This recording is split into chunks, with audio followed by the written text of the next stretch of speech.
點解你一講嘢，甚至都未出聲，仔女就會嫌你煩呢？其實未必係仔女嘅脾氣差，或者青春期反叛，而係青少年嘅大腦同埋心理都喺度急劇咁樣發展緊。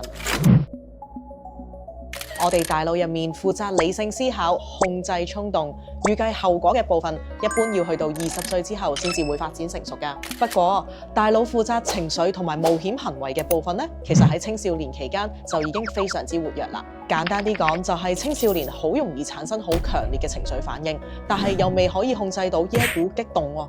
同一時間，青少年開始可以理解咩叫做潛台詞，develop緊批判性思考嘅同時，亦都有機會會過度解讀，覺得父母講嘅任何説話都可能係批評緊佢啦，或者係唔信任，所以一點就着。一句你做好咗功課未啊？就覺得父母淨係關心成績。問下你咁夜仲去邊啊？就覺得父母管住晒，連使唔使留你飯都可以俾仔女解讀成覺得照顧唔到自己。我甚至聽過家長講喺屋企好似唞啖氣都有罪咁。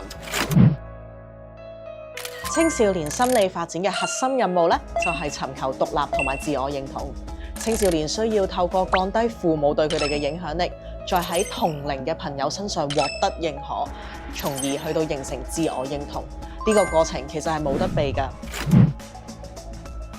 一、尊重仔女嘅自主權，尤其喺非原則問題上面，例如着咩衫啊、有冇執房呢啲瑣碎事，其實俾翻仔女自己揸主意啦。